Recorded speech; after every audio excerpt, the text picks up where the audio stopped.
and welcome to day 29 of 31 Days of Terror, and I have 6 spooky stories for you today, and story number 1 comes from Kaylee. I wanted to share my story with you. It's 100% true and real, but I don't very often tell people the story because in the past I've had people think I'm lying or they think I'm crazy. For the record, I'm not crazy at all and I have no mental health issues.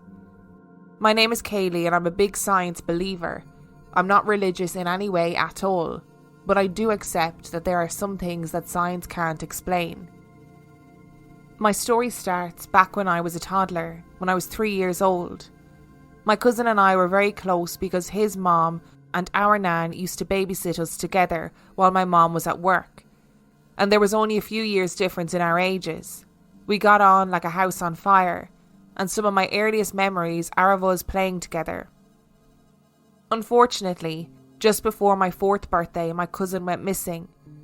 I don't want to reveal too many details about the case, but it was a huge story in the UK at the time.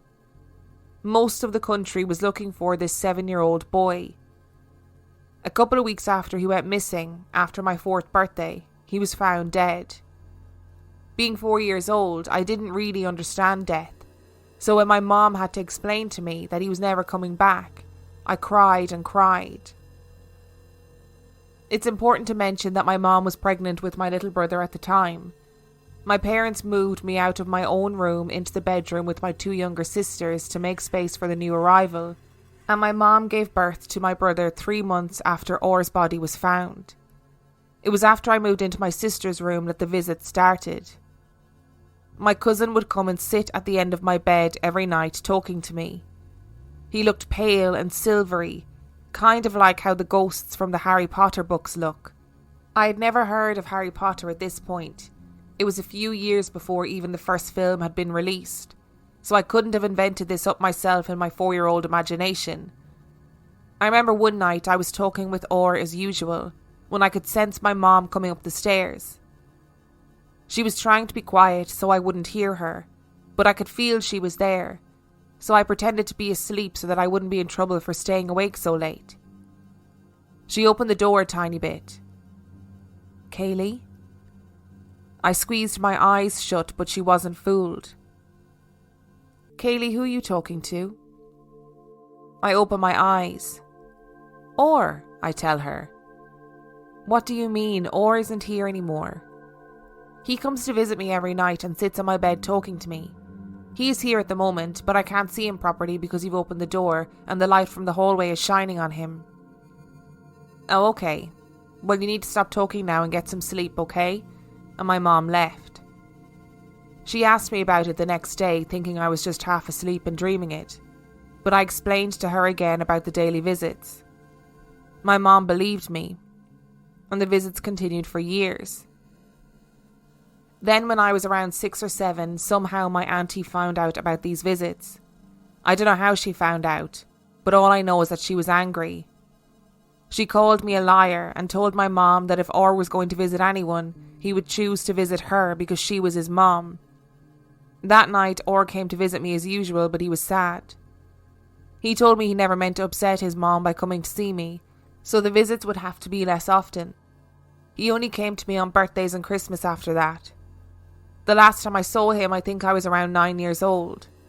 I had a dream, and I can still remember every detail about it to this day, more than 15 years later. In the dream, I was in a graveyard and I was running. Skeletons and zombies were punching their way out of graves and chasing me. I could see the gates, and I just kept thinking to myself, I need to get to those gates, they can't follow me out of the gates. But no matter how hard I ran, I never got any closer to the gates. I was so scared and about to give up and just let them take me. Then suddenly my cousin was there, and there was a bright white light, and I was transported safe on the other side of the gates where the skeletons couldn't get to me. Orr looked at me and said, "I will always be here to protect you, never forget that." And then I jolted awake. I never saw him again after that dream. Remembering it now brings me comfort, like the dream was his last goodbye to me. A few months after that dream, my mom went to visit a psychic with some friends just for a laugh. but not taking it seriously at all. The psychic told my mom that one of her children had the gift, but the psychic couldn't tell which one of the children it was. My mom, who believed my stories about Or, thought it would be me who had the gift, as she also knew I had deja vu regularly and could predict things that would happen because I'd seen them before in dreams. The psychic told my mom a lot of personal things that she would have no way of knowing, as well as the fact that Or was my guardian angel. I later found out that the psychic actually told my mom that it was me who had the gift, but my mom had told us that the psychic couldn't tell who it was because my younger sister used to get quite jealous of me and my other siblings, and my mom didn't want to upset her. The next story starts when I was around 6 years old and I had invisible friends. Well, they were invisible to everyone else anyway, but not to me. Their names were Sophie, Hannah, Jessica, Megan, and either Amelia or Amanda, I forget which. I vividly remember one time playing Ring of Roses with them in the back garden, holding hands and skipping in a circle. My mom has no memory of me ever having invisible friends, despite in my head I remember talking about them regularly and my mom watching me through the window on the Ring of Roses day. They were only around for a few months, maybe a year, before I stopped seeing them. Fast forward a few more years to secondary school, and I make some new friends who remain my friends all the way through school and into college. Some of these friends I still keep in touch with now. My friends' names? Sophie, Hannah, Jessica, Megan, and both an Amanda and an Amelia. Sure, I could have imagined up these invisible friends, and it could just be a coincidence. They're all popular names, right? Well, here's the thing. At my primary school, I knew one Sophie and one Hannah, both of whom were horrible to me. So if I'd imagined the invisible friends, I wouldn't have chosen those names. I'd never met a Jessica before, and I'd never even heard the names Amelia or Amanda before, so I definitely wouldn't have chosen those. Megan is my sister's name, so there's no way that I would have picked that either. It's definitely weird. How could I possibly have imagined up so many friends and predicted my future friends' names? It still creeps me out a little bit now. The last story didn't happen to me, it happened to my mom. My mom is a carer for the elderly, and they were having a garden party at work to celebrate Harry and Meghan's royal wedding. Everyone was outside and one of my mom's colleagues decided to take a photo. After the photo was taken, they noticed a shape in the window that looked unmistakably like somebody waving at the camera. There was no one in the building at the time, everyone was outside. The window was open, so there was no way it could be a reflection in the glass. And weirdest of all, my mom swears the face looks exactly like an old man she was caring for, who had died in that building a week before the photo was taken. I have some stories from my boyfriend Andy that are even stranger than my own, and I'm certain your listeners will love them. I have gotten Andy's permission to share his stories in his own words. I will start with the least strange, as this could just be written off as coincidence, but it was unnerving. This happened to both of us very recently. We got engaged in the last few months and I was adamant I wanted a castle venue. Imagine the gorgeous photos, right? So we went to check it out. We live in the West Midlands and this castle was on the Welsh border and was a much longer drive than we expected it to be. We looked around the grounds, the ceremony room and the drawing room without any issue. Then the guide took us to look at the reception room. I think the room used to be the kitchens for the castle, so to get to it you had to go down some stairs, turn right into a corridor, walk straight for a little bit, and then turn right again into the room. As we got to the bottom of the stairs and turned right, I almost stopped dead. I had to force myself to keep walking, so the guide wouldn't notice anything amiss. Trust me when I say I really had to force myself to keep putting one foot in front of the other. I just had such an overwhelming sense of badness. I wanted to turn around and run back upstairs away from it. We got into the room, which is much longer than it is wide, with a bar at the far end of it and a dance floor between us and the bar. From the second we came through the door, I couldn't look away from the far left corner of the room. It seemed darker than the rest of the room, and although I was trying to look at everything else, I kept glancing back at that corner. Andy asked the guide if we could walk down to that end of the room and have a look around. I really didn't want to walk down there, but I followed him, not wanting to be away from him, but with no real reason to justify my wariness. I just felt like I needed to protect him. The closer we got to that corner, the more the bad feeling intensified. I felt like something was there watching us just out of sight in the dark corner, and my heart was beating so fast. I let Andy look around and then pulled him away as quickly as I could. I hated turning my back on the corner, but I was happy to be away from it. We continued on, with the bad feeling easing away with every step I took away from that room and that corridor. The rest of the tour passed by without incident, but I couldn't wait to get out of there. We finally got back to the car and started talking about the castle as a potential venue. I was trying to stay diplomatic, as nothing really happened, it was just a feeling. So I said, I just didn't get the same feeling with it as I did with the previous venue. And Andy said, yeah, I got a bad feeling too, and told me that as we turned right into the corridor, in the exact same spot where I almost stopped dead, he had the same feeling of badness, and his fists clenched reflexively, ready for a fight with somebody, or something. He was behind me as we came down the stairs, so he had no way to see my face or my reaction, and he said that he was glad I hadn't seen his reaction in the same way. I mentioned the dark corner of the room, and all he said was yeah.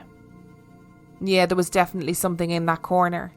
I felt it too, like eyes burning in the dark. I felt relieved knowing that it wasn't all in my imagination, and that someone else had experienced the same thing. As I said, it could just be coincidence, but it seemed odd that we would both have the same feeling in exactly the same place with no explanation for it. We've not disclosed the name of the venue deliberately, as we don't want to give any bad press to them, and I'm sure many other people have had a wonderful wedding day there. Andy searched the history of the venue when we got home, and found it had a long and colourful history. From the original builders to a fire in the 1920s, then the restoration which led to a recording studio being based there.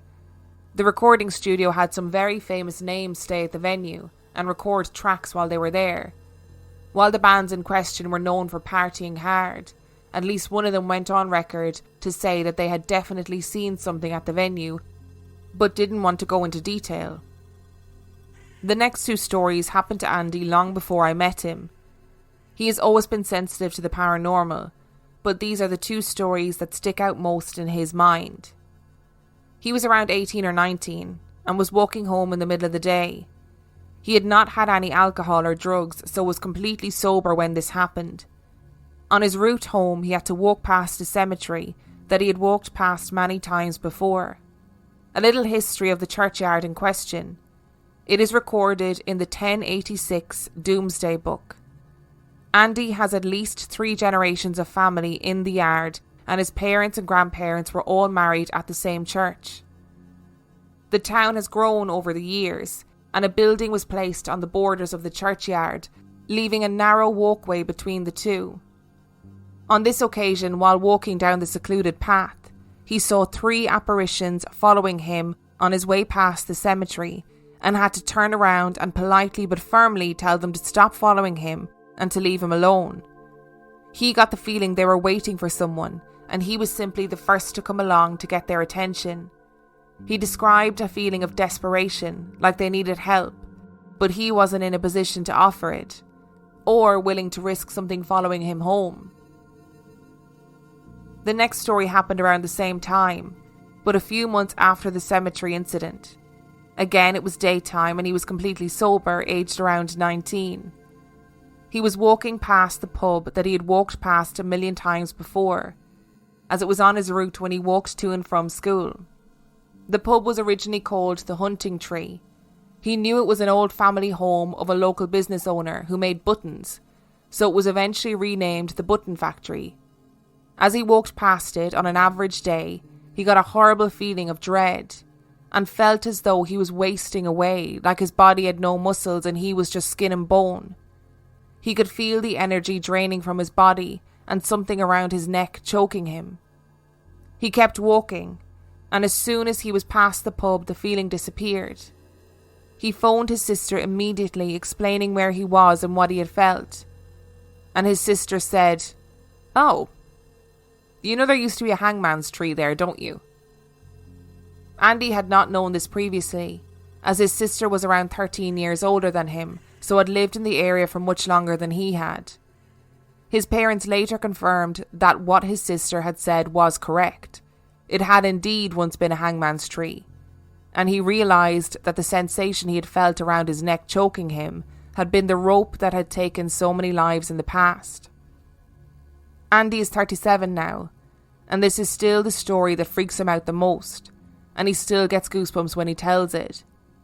As I said, he has always been sensitive to the paranormal, so has many other experiences and stories, but nothing has ever affected him so much as the feeling of being hanged. Today's episode is brought to you by ZocDoc. Hello. Do you like scary movies? Yeah, that's kind of my whole shtick. Do you like spending hours scrolling on TikTok and diagnosing yourself with various medical conditions as a result? You've been watching me. I am here to tell you something, so listen closely. ZocDoc is the only free app that lets you find and book doctors who are patient-reviewed, take your insurance, are available when you need them, and treat almost every condition under the sun. Okay, right. I'm confused. Is this not meant to be more murdery? More stabby? Yeah, I actually think I've gotten a bit of a bad rep, to be honest. And I'm trying a new approach, more helpful, more human. Wow, weird. But I'm listening. Surprise twists may work for horror movies, but not for medical care. With ZocDoc, there is no alarm and no surprises. Choose from thousands of patient-reviewed doctors and specialists, browse doctor profiles, upload and verify your insurance information, and get the care you need. I hear what you are saying, but this might be the weirdest thing that's ever happened to me. Go to ZocDoc.com/ghost and download the ZocDoc app for free. Then find and book a top-rated doctor today. Many are available within 24 hours. That's ZocDoc.com/ghost. And story number 2 comes from Taryn. My daughter was born 6 weeks early. It was hard for her to gain weight when she was born, so when they sent us home, they set us up to have a visiting nurse come to our house weekly to see how she was doing. The first visit we had, she noticed my daughter wasn't breathing as much as she should be. She would breathe normally, then inhale, hold it for a while, then exhale, then breathe rapidly like she had ran out of breath. My husband had noticed this right away, but I was the mom that was like, "Oh, I'm sure she's fine." So when the nurse brought it to our attention, she told us she was going to call the ambulance to take her to hospital to get her checked out. We went to the hospital and they ran all types of tests on her. They couldn't figure out what was going on, so they recommended that we go to the children's hospital about an hour away to see if they could help. The ambulance came and took us to the children's hospital, and everything started happening really fast. They got her hooked up to a bunch of machines, got an IV going, and she was being monitored every hour. When she would hold her breath, the alarms would go off for a few seconds. Then they would stop when she would start breathing again. At one point, the alarm went off, but this time it kept beeping. She didn't start breathing again like she had been. The staff came in and put the oxygen mask they use for CPR on her face, pumped the bag, and she came back. That was probably the most traumatizing moment of my life, listening to your baby's monitors going off because she wasn't breathing. After that, they were running more tests, but it levelled out a little. She would still hold her breath a little, but she would always start breathing again. A couple of hours after they had done CPR, we got a call from my aunt in Las Vegas. My uncle, who I was extremely close to, had passed away a couple of hours ago, putting it right about the same time my daughter's alarms were going off and the doctors had come in to get her to start breathing again. We didn't tell anyone that we were in the hospital except our parents and siblings, so no one else knew where we were or what was going on. I'm a firm believer that my uncle saved my daughter that day. Almost like he said something like, "Hey, take care of that one for me," because that was the type of person that he was. The type that would do literally anything in his power to take care of his family. After we got the call about my uncle, we stayed in the hospital for 5 or 6 more days. It was weird though, because as the days passed, they would run tests and she was getting better. They never could tell us what was wrong with her, she just got better. Now, 3.5 years later, you'd never know that she was born early or had health problems early on, except for a scar on her wrist from an IV. When we look at pictures, you can point him out and she knows exactly who he is. I very strongly believe that my daughter is alive because of my uncle. There is no other way I can explain it. Today she was in the kitchen where we have pictures of my uncle on the refrigerator. She pointed to his picture and said, "He told me to go home when I was a baby." My child is the creepiest. And story number 3 comes from Carrie. I live in a townhouse with my 2 sons. Upstairs is the bedrooms and bathroom, and downstairs is the living room and the kitchen. My bedroom is at the top of the stairs so I can see whoever comes up. Today I was laying in bed watching TV. My TV is right next to the door so I have a good view of when the kids run upstairs. My youngest son ran up at least 3 times, but I never saw him go back down. Every time he came up he was putting a different toy in his room. After the 5th time I called his name and he came running upstairs. I said, "Why do you keep running up the stairs?" He looked at me like I was crazy and said, "I've been playing on the computer. I haven't come upstairs in ages." His brother came running up behind him and said, "He was on the computer and I was watching TV. We haven't even been talking." So what was coming up the stairs in the middle of the day that kept looking at me and looked like my son? Was it a time slip or was it something else? And story number 4 comes from McLean. I've been listening to you guys for a little while now and missed some of your 30 days of terror, so I'm going back through and listening now. A few days ago I listened to the one with Lottie. Ever since then I've had the word Lottie appear everywhere. I get a subscription box, and this month there was a Lottie eyeliner. I was reading something last night and there it was again. My kid was watching some YouTube video and the kid had a doll named Lottie. My husband showed me something and there it is. Now I'm a person who believes that some people are haunted, a vortex for spirits so to speak. So that's been my experience in life. I don't think anywhere I've lived has been haunted, but that nearby spirits find me, so essentially I'm haunted. This story gave me chills, and now I'm wondering if spirits can hop through their stories and attach themselves to people like me. I'm going to freak the fuck out if it starts messing with my kids.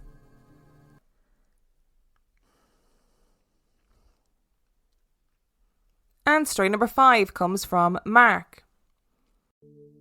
It was the 11th of September 2003. I used to stay in a 3-bedroom apartment in a small village by the name of Kalangut, in a small state in India by the name of Goa. It was just my dad, my mum, my sister and I. I was in class when my cousin came to my school and told me that day that my father had passed away from a heart attack and he took me back home. Later that day, my mum, my sister and I were sitting in my bedroom and discussing the funeral arrangements when we heard a huge bang. We all ran to see what happened. We checked the bedrooms and the living room and nothing was out of place. When we reached the kitchen, each and every single fork, spoon, serving dish, dinner plates, gravy bowls, glass storage containers, spice bottles were all on the ground like they were thrown on the floor by a burglar. However, even though some of these dishes fell from quite a height, and a lot of the items were crystal or glass, nothing was broken. There were no scratches, nothing. We were all in such a shock. After a few seconds, my mum turned around and looked at my sister and I and said, "Even after the man is dead, he is troubling me. Now who's going to clear this mess up?" And story number 6 comes from Devon. On the morning of a school day, earlier than my little sister would normally be awake, my mother heard the door to her bedroom open slightly. She assumed it was my little sister coming in to get her up to go to school. But then she heard little footsteps walking back down the stairs rather than coming into her bedroom. My mom got up to follow Gemma, my sister, out to see what she needed. My mom said she followed Gemma, who was walking back into her bedroom on the other side of the house, and was always just a few steps behind her, so never really saw my sister full body, but would just catch glimpses of her going around the corner here and there. She got to Gemma's bedroom, and Gemma was sitting up in bed in the dark, partially under the covers, reaching down to the foot of the bed and petting her cat, Jeff. When my mom reached over to turn the light on, Gemma, just as quickly as the light flicked on, lay down on her bed and was fully covered with the blankets. My mom, being slightly annoyed that Gemma had made her run through the entire house, walked around to the side of the bed that Gemma was on to tell her that she needed to get up for school. But Gemma was fast asleep and disoriented when my mom had to shake her awake. She asked Gemma why she had come into her room and then ran back to her own bedroom. And Gemma, clearly having just woken up, had no idea what she was talking about. She then realised what time it was and that it would be very atypical for Gemma to have gotten up that early.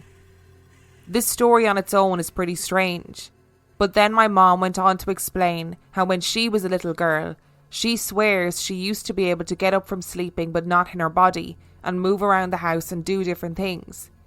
She always thought it was strange, more vivid than a regular dream, but she definitely wasn't in her physical body. She's pretty convinced that she used to be able to astral project as a child, and that my little sister was able to do it that day as well. In case you guys do end up reading the story on the show, I just want to shout out to my mom Jill, who raised me with an interest in the paranormal and the macabre. Thanks for being such a badass mom. Thank you so much for listening to today's episode. Thank you to Devon, Mark, McLean, Kaylee, Taryn and Carrie for sending in your stories. If you would like to send in your story, you can do so by emailing it to reallifeghoststoriespodcast@gmail.com. You can also check out our website, reallifeghoststoriespodcast.com. And on that note, we shall see you tomorrow.